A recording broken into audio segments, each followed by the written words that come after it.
Hello. Today I want us to look at sociology of work and occupation with a special focus on introduction and major concepts that are normally used in sociology of work. These concepts include what is meant by work, what is meant by occupation, and also what is meant by employment. It is going to take us about 20 or so minutes to go through this. I want to welcome you to this discussion. Listen carefully to all the issues that we are going to discuss. Note down any issue that you think you need clarification on and raise them when we have our face-to-face regular lectures.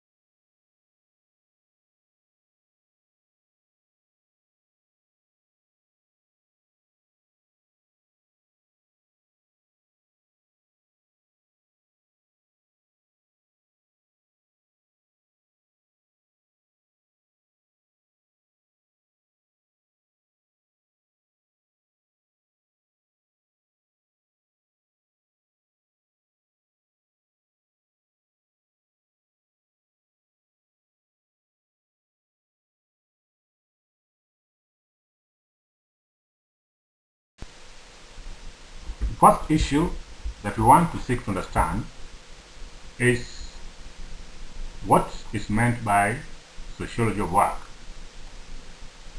Sociology of work is generally a branch of the broader field of sociology that looks at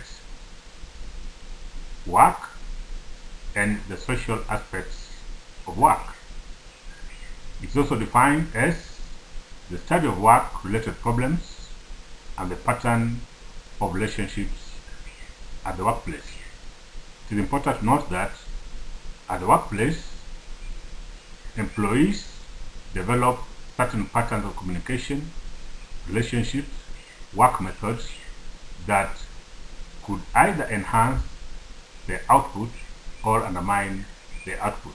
All these are issues that are studied under sociology of work. Others also understand sociology of work basically as an area of the general sociology which specializes on work and work environment as well as the changing needs of industries and their impacts on society. We recognize that industries keep on changing, especially with the advent of globalization. They keep on changing. These changes in the field of work and the larger industry sometimes affect on how people work, how workers relate among themselves, and how workers relate with employers. All these are also rather studied under sociology of work. Others also look at sociology of work as a sub-branch of industrial sociology, which basically utilizes sociological principles in the analysis of economic structure.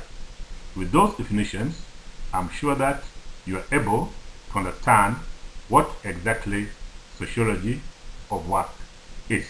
However, any concern that a student may raise that perhaps they need further explanation as to what sociology of work is, you're welcome to note it down and then raise it during our normal class lectures. One important question that of course all students of sociology and especially those who are interested in sociology of work would like to know or to raise is how did sociology of work come into being? Scholars have traced sociology of work from the works of Karl Marx, more so in his analysis of the labor-capital relations and the conflicts among the capitalist societies.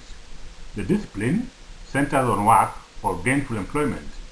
It is the idea that workers and owners of factories are always in conflict, and therefore sociology of work was developed as a way of keenly understanding the relationship between workers and the owners of the factories or the employers. This relationship is mixed, it is complex, it is diversified, and therefore we require a special discipline to give it a finer sociological lens so that the issues within it can be fairly understood. This discipline centers on paid work or gainful employment. However, some sociologists have cautioned that work such as volunteer and domestic forms, hobbies, and even forced productions such as slavery, imprisonment, and other forms of punishment also need to be considered as work, even though they fall outside the purview of those works that are paid for. But still, the circumstances, the problems, relationship that these people develop with their superiors or owners still constitute a complex relationship that requires a clear understanding. And this can only be done through the discipline of sociology of work. But sociology of work also examines work organization, such as management, labor unions, professional associations, and professional bodies, and their impacts on work. Indeed, all organizations have management. The way management carry out their activities, the kind of policies they develop, how they motivate employees, how they counsel them, how conflicts arise between them and employees are considered to be some of the various areas that sociology of work seeks to understand. Of course, labor unions are there that whose main aim is to fight for workers' rights. This also a function, rather an issue that is of interest to sociologists, and therefore it's also examined under sociology of work. Professional associations are also important, and therefore the role they play in advancing knowledge, in perfecting workers, and in addressing issues of professionalism at the place of work is also of much interest to sociology of work. The other one are professional bodies, especially those that belongs to specialized fields, the way they guide their members, the way they set standards of performance, and the way they also set ways on how they want professionals within that sector trained may also have an impact on work. And therefore, that is also the domain of sociology work. But again, sociology of work also examines the relationship between work and the non-work spheres of life, such as family, leisure, and other aspects of social life. Of course, we know our work environment can affect the family where we come from, but also the family can also affect our input and our relationship with other workers. Leisure is an important aspect of life, but again, how we undertake our leisure activities might either undermine or enhance our capacity as workers. And that's why it's also an important area of concern to sociologists. Of course, other aspects of social life are also important. For instance, relationships at work are also examined between workers of the same rank, between senior and junior workers, they also looked at.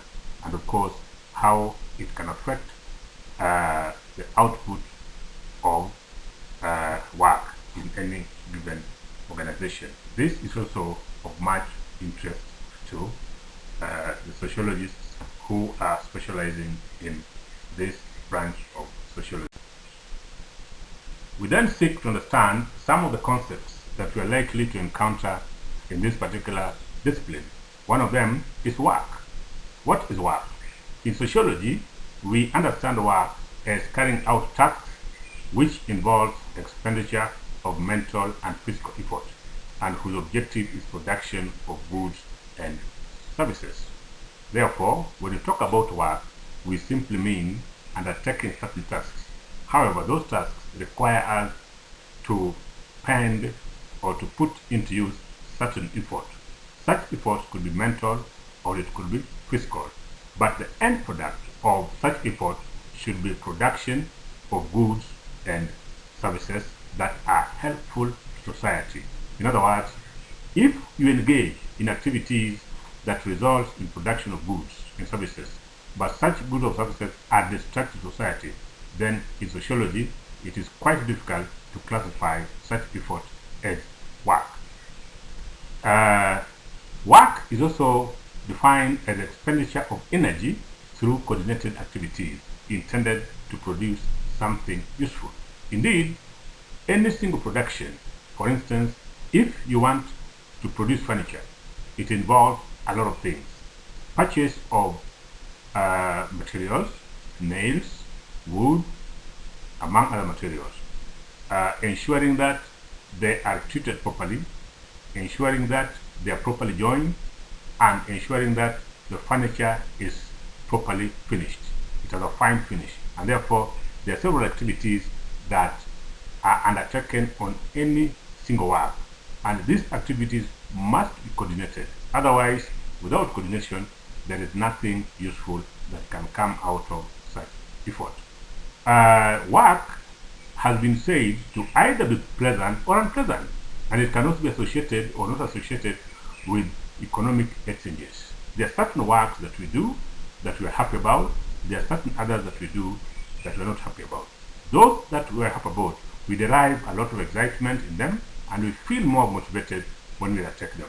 However, those that are unpleasant, sometimes we are there either because we are forced by circumstances or we have no alternative.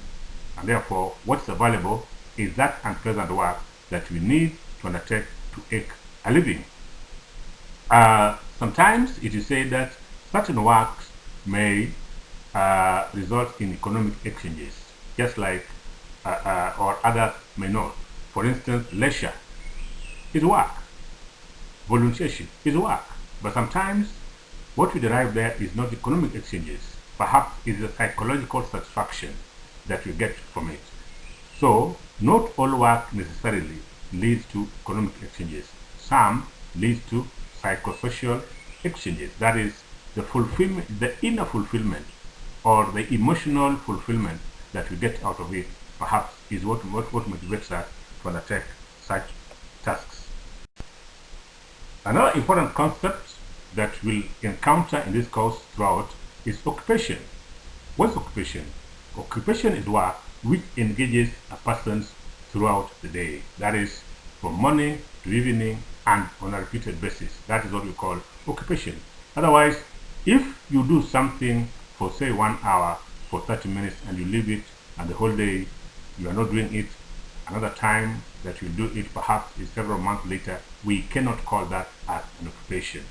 But occupation is also understood as purposeful activity undertaken in exchange for payment.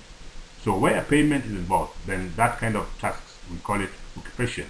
But occupation can also be understood simply as work in economic sense. That is, the economic rewards that we derive from any type of work that we do, that type of work that we do, and which engages us for a significant part of the day, we can also call it occupation.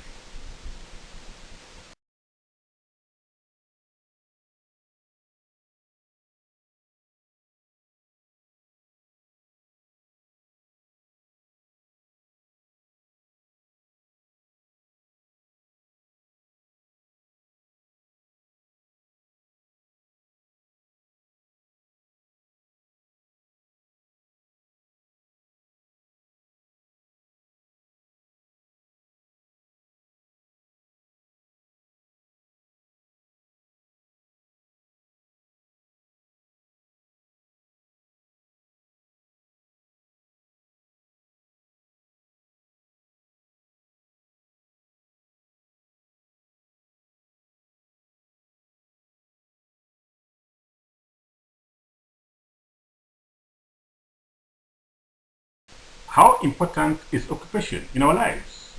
Occupation, for one, defines income and status in society.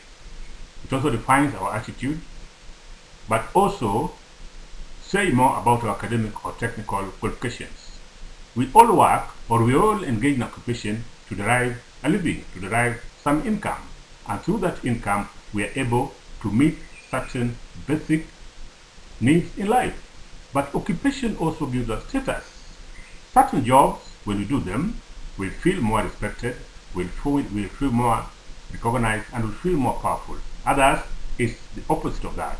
That's why we're saying that certain occupation may attack or give us certain status as long as we undertake those occupations. For instance, if you are the president of a country, and therefore your occupation is the presidency, it gives you significant status and influence in society as long as you hold that office. However, once you leave that office, that status again changes to the next person who holds that office. That's why we are saying that occupation can give us status, and this status will enjoy it as long as we are undertaking that occupation. But occupation also defines the kind of attitude that we have. Certain people might feel proud, others might feel excited, others might feel humble and simple based on the kind of occupation they have. But above all, the type of occupation that we take might also be dictated by the level of academic and technical qualifications that we have. To the extent that there are certain occupations, when you undertake them, under normal circumstances, somebody can estimate that you are either a primary school, your highest level of education is primary school, secondary school, or post-secondary school. That's why we're saying that the kind of academic or technical qualification we have might also determine the kind of occupation that we hold. Another important area that makes occupation important in our lives is that it also determines one's living style, ambition, and orientation to work. How you live, where you live, the kind of cars you drive, the kind of clothing you put on, the kind of people you associate with, the kind of social places, hotels that you visit, the clubs that you drink, the type of drink that you take might also be reflected by your occupation. But of course, ambition. What kind of ambition do you have? Do I want to own a plane? What kind of a house do I want to own?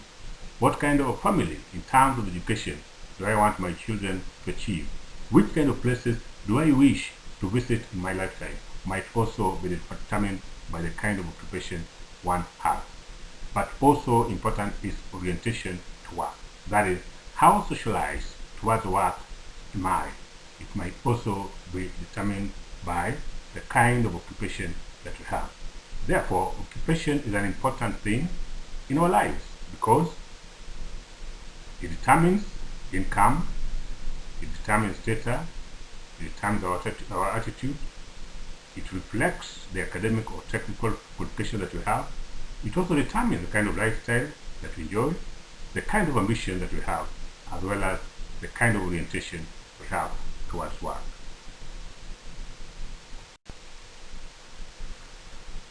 Occupation has several stages, largely broadly classified into three: primary, tertiary, and secondary occupation. Primary occupation are those that are found in the agricultural sector, in forestry, animal husbandry, fishing, poultry farming, mining, and quarrying.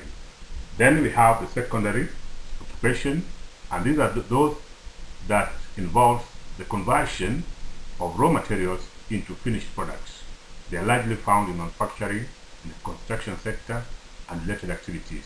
Of course, then we have the tertiary occupation, and these ones are largely concerned with the distribution, consumption of goods and services that have been produced at secondary level. They include sectors such as trade, transportation, communication, banking, insurance, among others.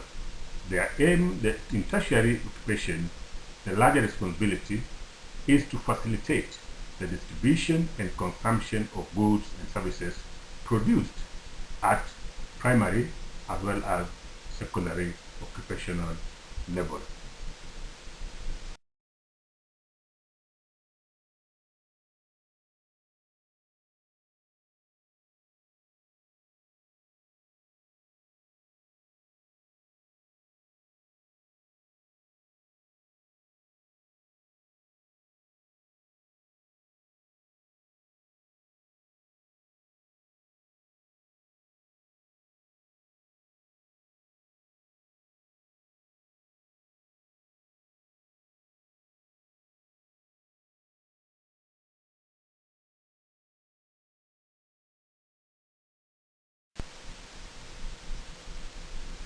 Occupation may involve certain skills, and these skills come at three levels.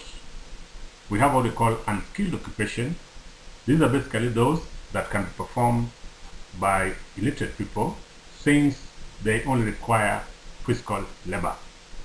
Then we have what we call semi-skilled occupation, and these are those that can be performed, or those that require very little knowledge and mental ability. Then we have the skilled occupations. This is where we are required to have higher level of physical and mental capacity.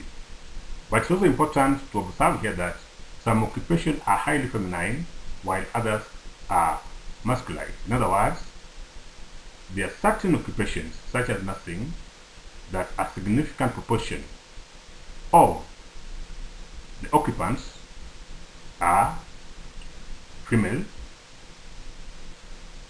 while those in the military or security sector largely, majority are males, but with a little number of females. That's why we're saying that occupations can be highly gendered, so that there are those that you find a significant portion belong, of those in it belong to a particular gender, while in others is the opposite gender that you find in such occupation. This does not necessarily mean that occupations that are characterized by a particular gender, it does not mean that it's only that gender that can perform there well. No. We have seen, for instance, at home, most of the people who engage in cooking are actually female. However, when we go to the hotel industry, most of the hotels, the chefs, and related jobs are performed by males. That means, therefore, that certain occupations may have been favored because of the traditional setup or casual setup, but that does not in any way rule out the other sector or the other gender from performing certain tasks in an excellent manner. Another important concept that we'll also encounter in this course throughout is employment. By employment, we mean an agreement between two parties, that is, employee and employer, and which involves exchange of labor and rewards. The employee provides labor, the employer provides rewards to the employee. Although terms and conditions of work or employment can be negotiated, employees normally provide those terms and conditions upfront. And therefore, sometimes people are employed on terms that are already predetermined by the employer. However, that does not mean that an employee has no right to negotiate and ensure that they get better terms than the ones provided for in the organization's policies. Rewards that are normally given to employees for their labor can be in form of money or non-monetary. For instance, many times people are paid money at the end of their labor. But there are also instances in which sometimes reward is in form of kind. For instance, if I ask someone to come and weed for me, and then we agree that after weeding a given portion of land or of the farm, I will provide him with cereals as a reward for the labor he has provided. That means that whatever reward that I have given that person is non-monetary. That's why we're saying that rewards that are provided for the labor that we give can be monetary or non-monetary. Rewards can be hourly, meaning every hour you work, you're paid. It can be piece work, meaning you are given a portion of work and upon finishing it, you are given some money. You can also be paid weekly, you can be paid monthly, you can be paid annually, and this, again, how you are rewarded depends again on the type of work that one has chosen to do, and also the pre-work agreement or pre-employment agreement that has been reached between the employer and the employer. In some sectors, employees are provided with gratuities, others get bonuses, others are given stock options for the company, others are given medical cover through medical insurance, others are also provided with entertainment, while some might be fortunate enough also to be provided with vacation benefits.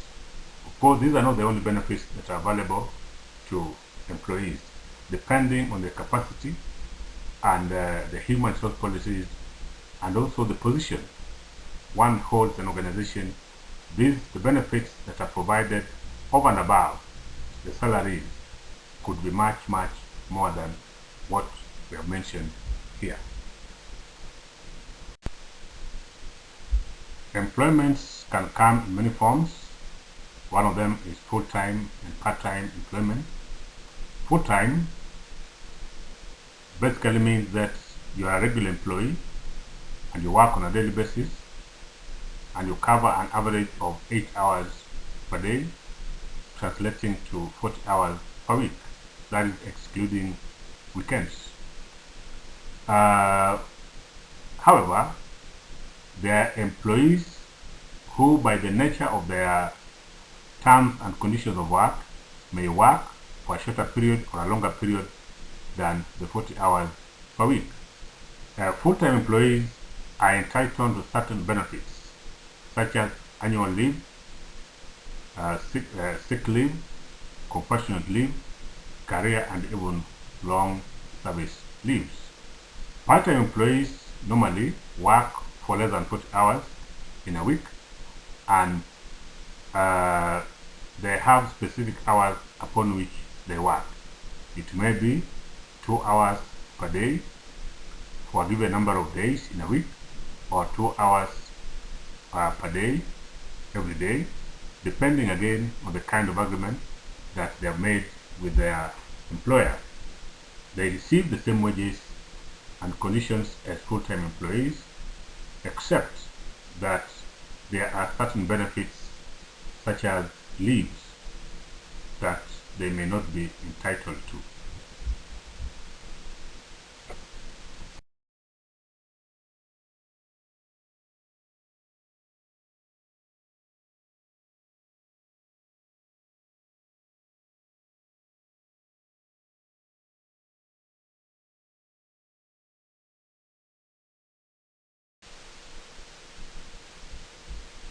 Another type of employment is what we call casual employment. Casual employees are basically engaged on irregular basis according to the business demands. For instance, they could be seasonal, or they can be brought when there's a lot of work to be done. And by the nature of their contract, they're not entitled to many benefits that full-time employees have. In some cases, they may be eligible for long service leave and even compassionate leave if they have been employed in the same organization continuously for 12 months and above. A casual employee does not have any obligation to inform the employer of his intention to terminate his services. Neither does the employer have the obligation to inform him or her of his intention to relieve them of their duties. This is because the nature of the agreement does not compel either of the party to give a notice of termination of employment.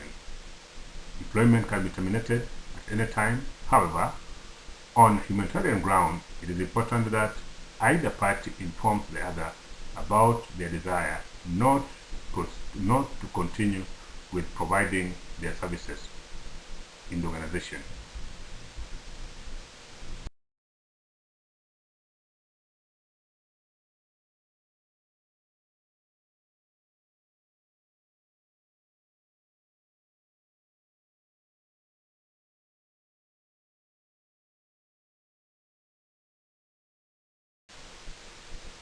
There are also employees that we call fixed term and contract employees. Fixed term employees means you're employed for a given period of time, a fixed period of time. For instance, you're employed for 5 years.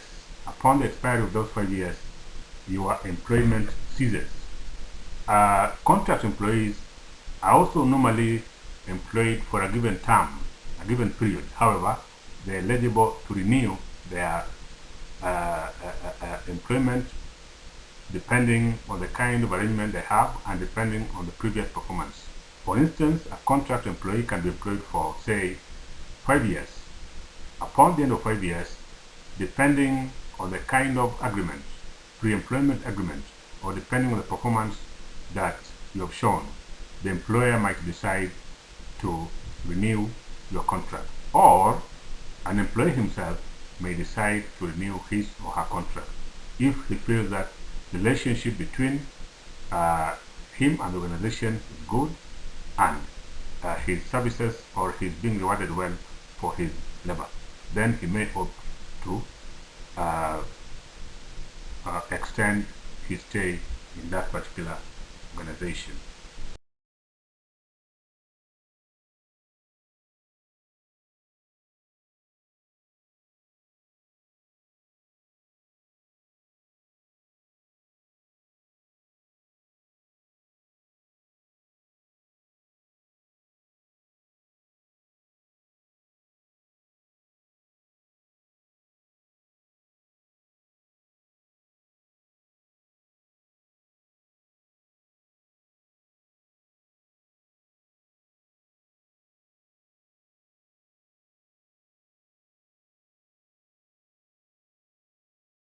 Another type of employee is apprentice, and trainees.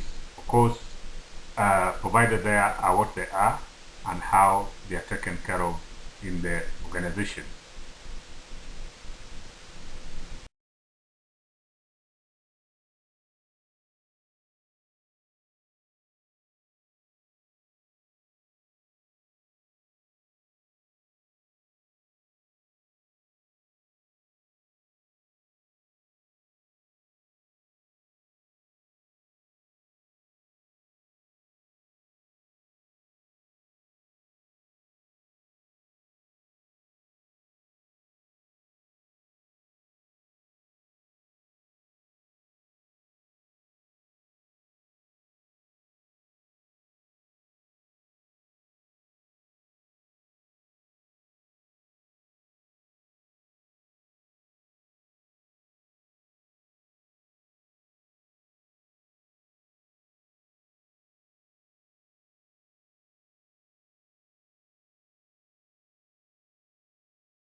Then we have some employees who are employed on commission and piece rate terms.